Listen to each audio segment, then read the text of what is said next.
최근에 보면 임원 교육을 일회성 교육도 있지만 그거 외에도 계속 이제 팔로우할 수 있는 코칭형, 그래서 교육에 대한 부분도 중요하지만 뒤에 1대1 코칭으로 스킬업을 하게끔 만들어주시는 거를 되게 중요하게 또 생각하시는 것 같아요. 맞아요. 그래서 이제 코칭도 사실은 그 방식이 굉장히 다양한 걸로 제가 알고 있는데, 그래서 코칭의 유형에 따라서 네. 어떤 대상자를 또 하시는 게 좋을지, 그리고 또 어떤 부분이 좀 가장 효과적인지 말씀을 좀 부탁드리겠습니다. 전이형 교육이죠. 네, 그게. 네, 맞습니다. 교육에다가 코칭을 결합해서 네, 진행하는 네, 방식입니다. 네, 네, 네.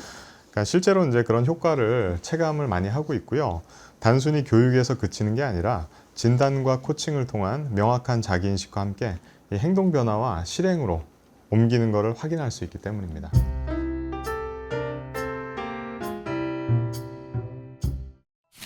그러니까 일회성 교육은요, 자기인식에는 도움이 되죠. 하지만 그 강의가 끝나고 나면 이제 현업으로 돌아가잖아요. 원래대로 백도하는 현상이 생기죠. 너무 좋았는데 잊어버리고 다시 원래대로 합니다. 근데 이제 코칭에서는요, 이런 것들을 연결을 해서 실행까지 옮기도록 도와드리죠. 그걸 그리고 체크업을 계속 하고요. 그래서 이제 특히나 진단 기반의 다회기 코칭은 물론 자기인식에만 그치면 안 되잖아요. 그래서 이제 애프터 액션 리뷰라는 걸 합니다. 실제로 실행한 걸 가지고 같이 리뷰를 하는 거죠. 해보니까 어떻더냐, 어떤 게 좋았고, 다시 한다면 좀 어떤 걸 다시 해보고 싶냐.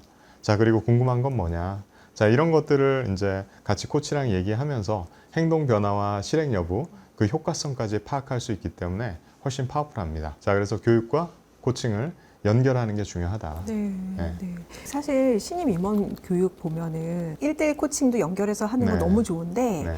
이제 워낙 바쁘시고 네. 워낙 이분들이 빠르게 성과 내고 뭐 일해야 된다라는 네, 이 네. 바쁨이 더 크다 보니까 맞아요. 교육이 너무 길어요. 뭐 네. 1대1 코칭까지 하고 싶지 않아요. 라는 네. 부분도 사실 있긴 네, 하거든요. 네. 그럼에도 불구하고 네.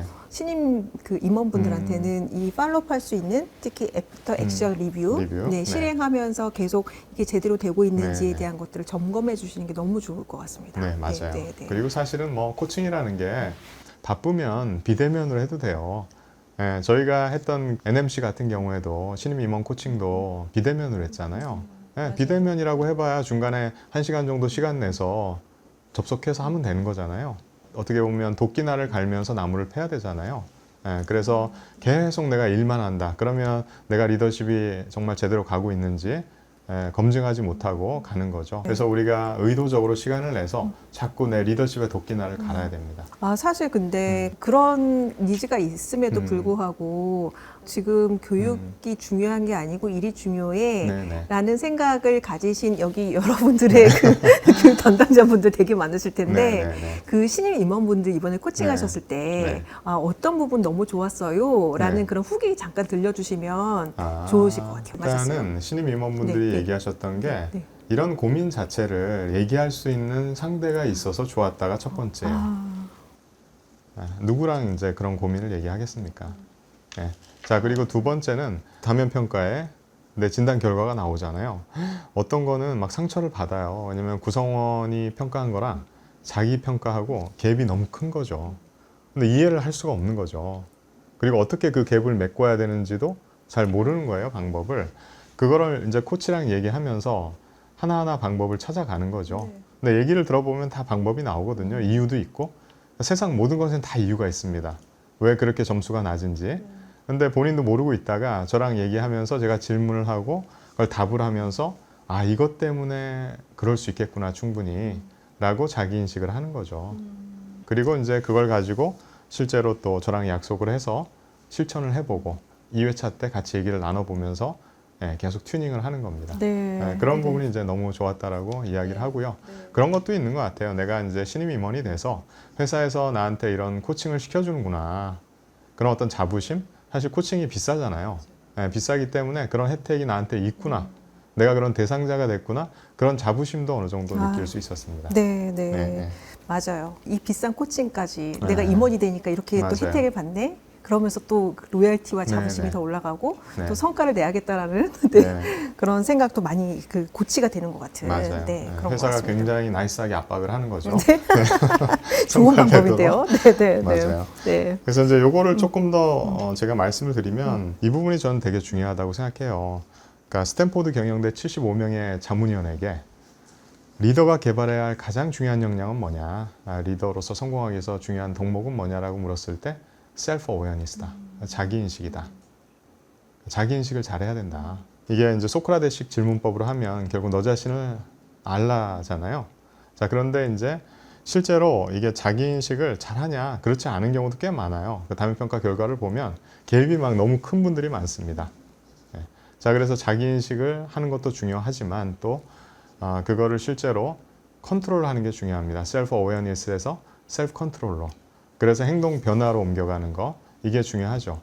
내가 화를 잘 내고 짜증을 잘 내고 감정 기복이 심하고 말이 많아요.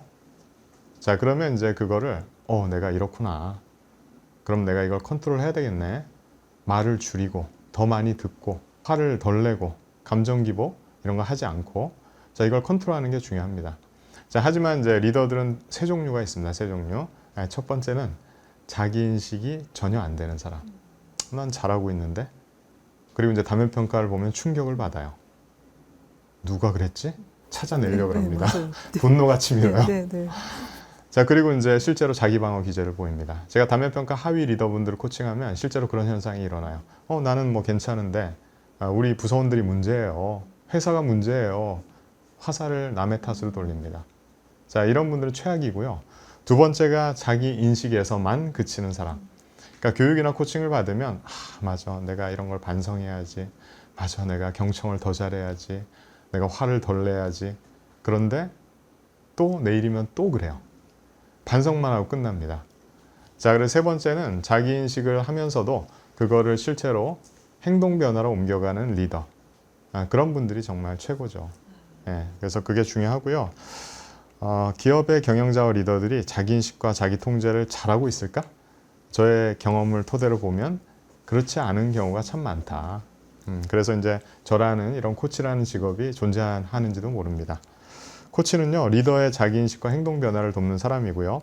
코칭은 자기인식과 행동 변화를 돕는데 최적화된 전이형 교육 방식이라고 저는 생각을 합니다. 네.